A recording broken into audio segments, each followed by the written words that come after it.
So I came across this research. 7 in 10 North American workers are avoiding difficult conversations at work. Really? 7 in 10. So I knew it was high. I didn't think it was that high. So people would rather keep quiet on an important work issue than tackle it head on. Is the thought of being imperfect keeping you from taking action? Welcome to Inspired Action for Imperfect Humans. Each week, we give you real-life stories and thought-provoking research that inspires your soul to live a more fulfilled life through your own actions. From the heart of Calgary, Canada, here are your hosts, award-winning coaches, Christopher Lawrence and Kalloo. Good morning, good afternoon, good evening, and good night. Doesn't matter where you at, just hello. Hello. Hello. How you doing today, Kyle? I am actually fantastic. I'm feeling kind of casual, which is not usually like me. So I think you kind of outdone me today in the outfit department. But I like sort it. of feel like when you say casual, it means lazy. No, there was some effort. There was some effort this morning. It's just freezing in Calgary, Alberta.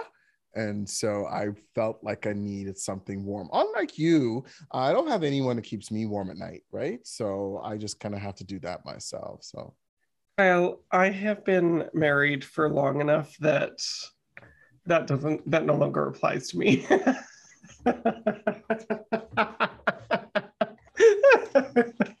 I'm sorry. My husband doesn't listen to this podcast, so. Oh my God. Is that what marriage is? Like, is that what happens? I wonder why I don't do it. Oh, that's a different podcast that does not fall into the criteria for this show. Wow. Hello, everyone. Thank you for joining us. We're really excited, season 4 and loving it. So what are we chatting about today? So once again, because you are casual, #lazy, and didn't come prepared, I thought maybe we could actually talk about avoidance, but in a very specific way. Yeah. So actually, I have lots of clients kind of like, you probably get this too, where it's like they might label themselves as lazy.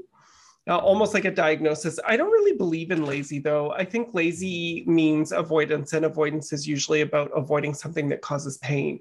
And pain might be too strong of a word for it, but pain is a good word for it, right? So like we might avoid doing the dishes, and it's because doing the dishes feels more painful than sitting down and watching Netflix. And I think you're right there, is that the connotation that we usually attach to it is lazy. Like, listen, because sometimes you'll hear your significant other, or I don't know, I may or may not have heard my parents say this, is like, stop being lazy, go and do that, right? Go wash the dishes. Why are you so lazy? Let me do everything. In fact, I think you've called me lazy a couple of times when I'm doing a certain thing. You're like, stop being lazy. Come on, like, just pick up the pace. And I'm like, that's probably really unlikely because I don't use that word. Oh, well, I'm sure I've heard it somewhere. But I think you're right. It's just, this is what happens. And sometimes I would have a client that says, I think people on my team are lazy. And I would always ask, well, what do you mean by that? What are you associating with the word lazy? Because we need to get to how are they defining it? Because if you say that to an employee, if you say that to a colleague, I am sure you're going to get a reaction, because I don't think anyone is going to even identify. And if they do identify themselves as lazy, we don't think it's that either. Well, I agree with you. I think that underneath lazy, there's more that needs to be explored. And I think a lot of folks don't explore it. But so on that topic of avoidance, I would like to talk about having difficult conversations. Like, in general, or with me, are you talking about? That I'll tell you something, though. This is something that you and I are very good at, because we do not avoid difficult conversations at all. And it's because we know if we tried, someone's going to call it out. So it's not long. Yeah, I know, like within minutes. So I think this is really important, and I'm going to tell you why. Canada is in a labor shortage. The United States is experiencing the Great Resignation. Canada, according to BDC, is not experiencing as much of the Great Resignation. as the US is. Canada is actually in a different position where we do not have enough people for the jobs that are out here. So this is a really good opportunity for employers and employees to have difficult conversations about what they really value and to not be afraid to ask for what you want on either side of this table. I want to talk to you about this because we know by being conflict avoidant or even just avoiding conversation, like even asking for what we want because we're avoiding rejection, we know that it creates stress and anxiety in people's lives. We know that. And so our big phrase, Kyle, is like, if I have this client. Okay, I'm going to call him Jeremy. I don't actually have a client named Jeremy, but I'm going to call him Jeremy. Jeremy, this is what we're working on. Jeremy constantly says, I don't want to rock the boat. I don't want to rock the boat. Or I hear things like, well, if they don't know, then why should I say something now? They should know. Or I'll hear the phrase, well, there's no point in saying something now. Or I don't want to put a target on my back. I don't want to be that person. I don't want to be the squeaky wheel. Yeah. Well, so the reason why I'm saying all these catchphrases is because these are some of the most common ones that we hear. So if you're listening to this and you resonate with any of those, you need to finish this episode because there's some really key stuff in here that we're going to talk about. Kyle, what experiences do you have specifically story-based that, girl, do you all see how I need to control him and keep him in line? I was thinking about what you were saying, and because we do these type of workshops as well in the breakouts and the discussions that we have, and I usually am the one who brings this to the forefront because I know people are thinking about it. Sometimes people avoid these conversations or potential rubs or rifts and all this other stuff because for some people, they had an experience where they thought they were being open and honest. They wanted to give feedback. They just saw something that someone, whatever, and they have this conversation and it backfired. Right. And then now it just left them reeling. Like, what do you mean? Well, what about you? You never do this. Right. And it's just like, oh, I'm just telling you that sweater didn't look good on you. That's all. Well, what about, right? And I think sometimes there's this thing that happened in the past that we tend to hold on to, or we may have heard about someone else's experience, right? Where they're like, well, I'm just doing this for you. I'm not, there's something about it for us as well. So I think, because of who I am, I'm usually forthcoming. I'm usually more direct. I find that some people, later on, I heard they were somewhat intimidated by it. And so they would avoid having conversations with me. And I would think that things were going great. I didn't know any different, and I would just move on because for some people, they didn't want to have a conversation. So for those people who said, well, I should have known, right? To some degree, there's certain things I could have known about, but there's times where I didn't know. How would I know? Well, and I'm going to say I disagree with that. I don't think they should have known is anything. If somebody doesn't know, they don't know. Like I'll tell you what, you know what, my coach said something really powerful this morning. He said, possibilities never lead to disappointment, but expectations will. Beautiful. Or expectations can. Yeah. And I just thought to myself, that's so true. Living in possibility, because possibilities are not expectations, right? So if you live in possibility, and I think this is the same of difficult conversations, and I think that so often we're living in expectations about what we want the outcome to be. And actually, as a result, we just avoid it. Canadians in particular, I'm going to pick on our country for a second. If we're stereotyping people, because I have coached a lot of immigrants, and there's a common thread, which is that you can't really say anything to a Canadian without offending them. Right? Like Canadians are afraid of like pure honesty or brutal honesty, right? Like they're, they take offense to it. And so we try to kind of like, coach these people into, you can't say that here, kind of thing. And it's like, okay, that's fine as part of our culture. But I do think it's a problematic part of our culture. It's great that we're so kind to each other and that we apologize to each other, but I think it's a problematic part of our culture. Here's the interesting thing. I came across some research. So I'm going to get into some of this research. I'd let Kyle chime in, but he's currently closing his blinds because once again, he didn't come prepared to this meeting. So he's muted himself and now I get to bash him. Okay, before he comes back, let's get back. Okay. I'm sorry. Jesus, see, there's an opportunity. There's no avoidance here, people. Where there's an opportunity to get a jab in, boom, he's there. He's there. Well, I mean, come on. Who doesn't think to close their blinds before they get started? You know, the funny thing is that it's about 5 minutes away from hitting my window just because of the angle of the sun. So I'm hoping that we'll be done this podcast so I can close it before we record the next one. Sorry. Okay, we gotta get going here. Girl, I am tickled by myself today. So I came across this research. 7 in 10 North American workers are avoiding difficult conversations at work. Really? 7 in 10. So I knew it was high. I didn't think it was that so high. People would rather keep quiet on an important work issue than tackle it head on. I mean, that just crazy. I mean, I'm not really surprised, but I still, in the same sentence, I still find it mind-blowing because you look at how much we deal with it as coaches and helping people have these conversations, and people are you know, afraid of retribution or rejection, right? And so this is what prevents them from speaking up at work. These are the top 2 reasons that people are not speaking up at work with their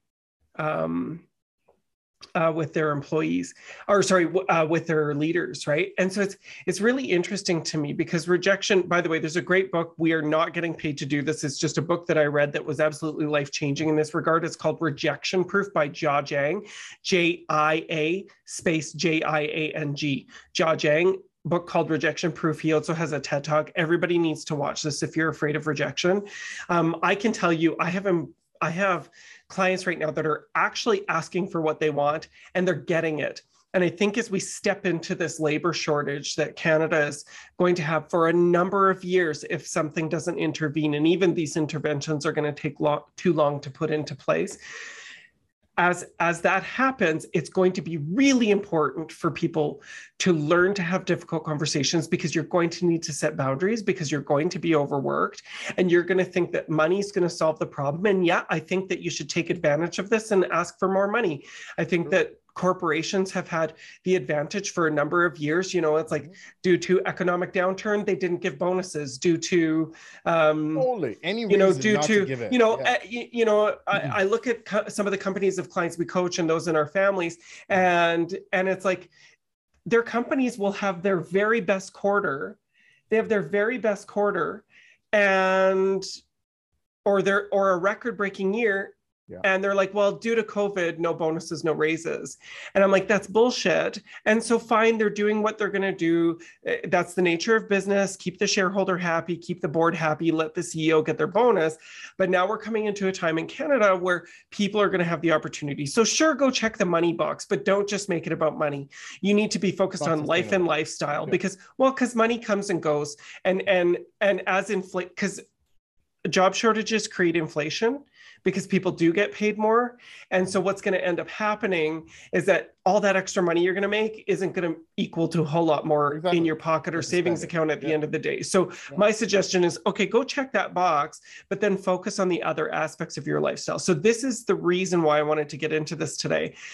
I want to point a couple of other things out, Kyle, from this article. Can I do that? Do you have any comments? Yeah, go ahead. No, I hear you. And I think that's the thing is every time we do a survey, every time we do an employee, whatever, money has never been the thing at the top of the list because it's not sustainable. There's people who make a lot of money, not happy, not engaged, not connected, right? So I get it. When you don't have money, you need it. Absolutely, right? So, it's when you have it, what's sustainable. Totally. So if we were to dub this, we might call it a conversation gap. And what this conversation gap is leading to is decreased engagement, loss of productivity, higher turnover, right? And what ends up happening is the employees end up becoming consumed by their issue and they will actually quit before they'll speak up. Yeah. Here's the crazy thing. I mean, this is mind-blowing to me because it's like, as we're heading into this, everybody needs to get on board with this. This is part of what we do. We do offer programs on mastering difficult conversations, negotiations, and the rest of it. Folks need to get on board with this, Kyle, because without it, Kyle, you had an example this week of somebody who was avoiding a difficult conversation. Do you want to share that story? And then I'll share, because managers are actually dodging these conversations too. So I want to share that bit. So like, which one are you referring to? Well, why don't you choose one of the 17 that you've had this week, because you're such an ego monger with an inflated head who could barely get his head through the door this morning. Girl, I don't know. Pick one. Which one? No, which one did I talk to you about? Like, which? Jesus Christ. Leave him out of this because this is you. Okay. Well, you had somebody that was avoiding having the money conversation. About their salary, that one? Yeah. Okay. That would be a money conversation. I don't know if you. Yeah. So and so one of the things, because sometimes in the coaching with a client, we talk about what does that look like, and there's a few strategies with their employers, right? And one of the things that they wanted to do was based on their contribution, based on the responsibilities, based on their accountability, which is really what you should be paid against, not just task. We really found a number that made sense, and a person said, "Well, I don't want to really ask because if I ask, I'm going to come across. What if I come across greedy? What if I come across that other people are not doing other things?" And I said, listen, it's not about that, because right now, if you don't ask, it's 100% no. If there's no ask, I can tell you right now, it's no. And then you're going to be resentful. Then you're going to think I'm doing all these other things, and you're going to go on, and you're going to think they should know. And I'll tell you from being in those positions, I don't know that is your number. That is what you feel was necessary for you, right?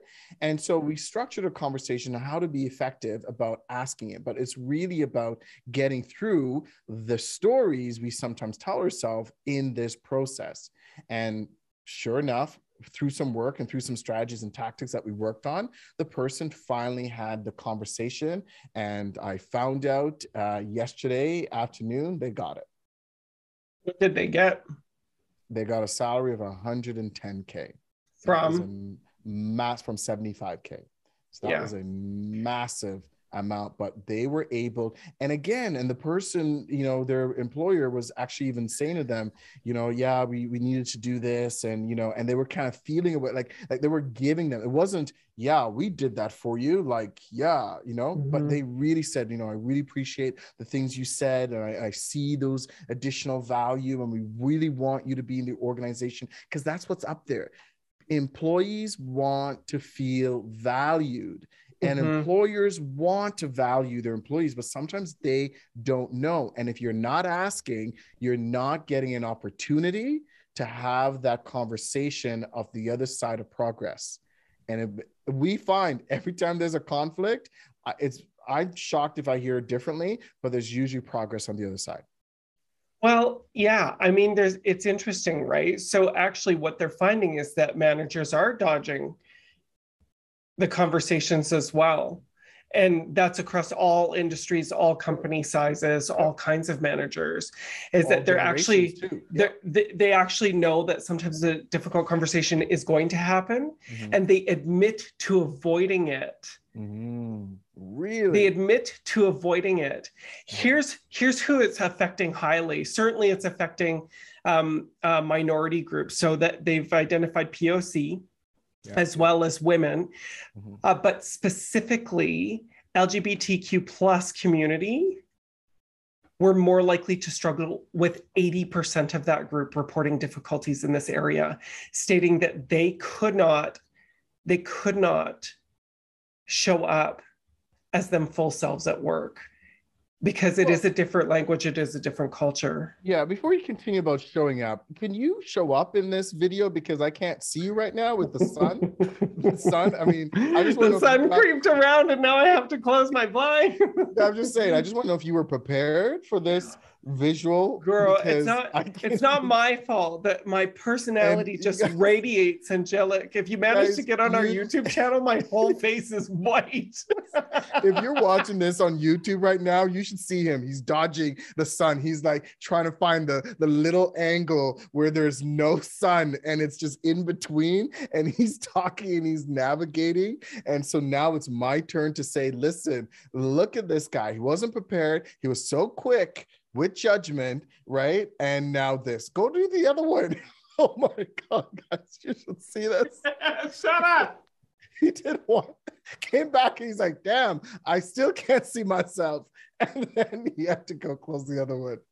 So speaking about showing up, this is what it looks like, guys. I appreciate you guys. I'm so sorry, you guys. I came prepared, but somebody must have come in and opened these blinds when I wasn't looking. Yeah, in between a blink, someone came in. Anyway, continue. I don't even remember what we were talking about. the piece about so here's the thing that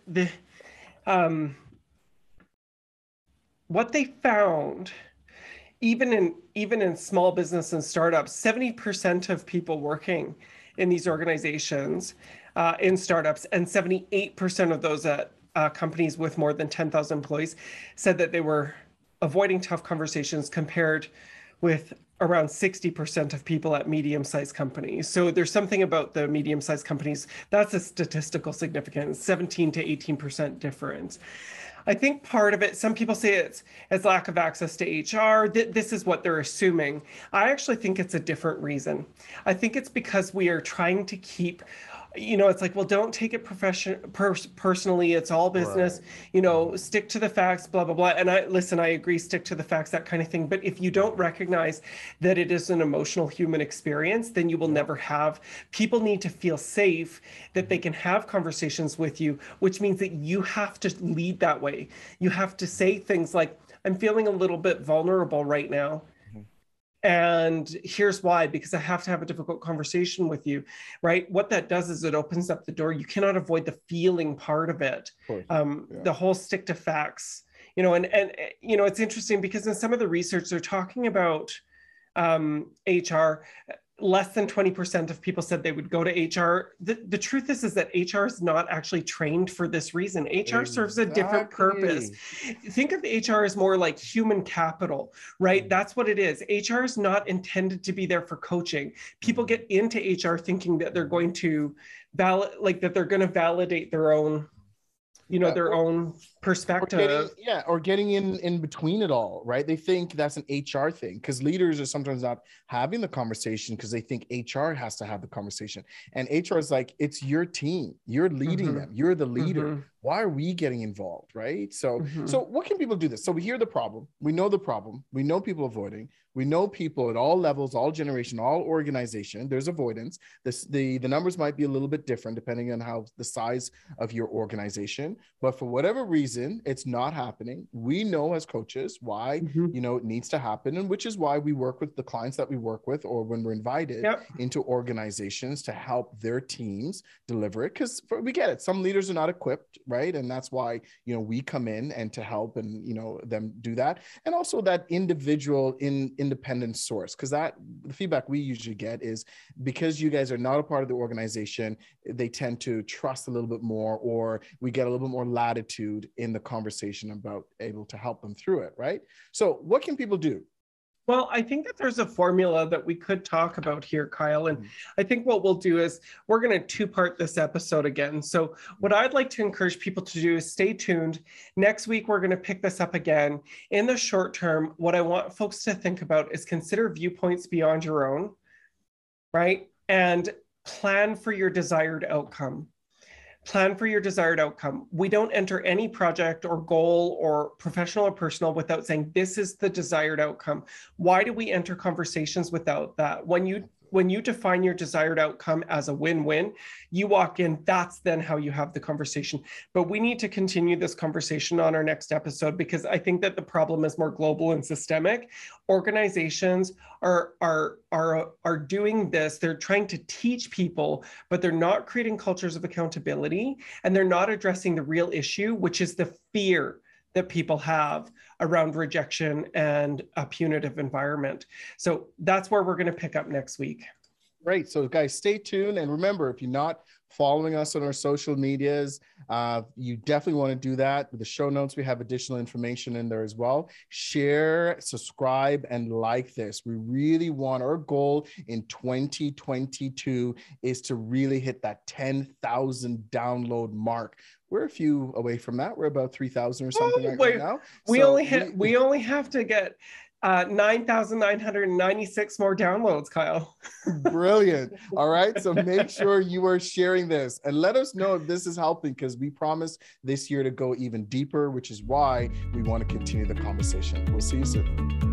It's our goal to build a global community of inspired action takers, and we can only do that with your help. So if you love inspired action, please leave a review on your favorite podcasting app and share us on your socials. You've heard from us. Now we want to hear from you. Go to inspiredactionpodcast.ca and tell us, what is the inspired action you took this week? Next week on Inspired Action for Imperfect Humans. If you're a coworker, I'll tell you what, toxic workplace includes gossip. I should know. I got involved in it and caught up in it in some really bad ways a number of years ago. And it is toxic. It's not just creating a toxic work environment, but it's destroying your psychology.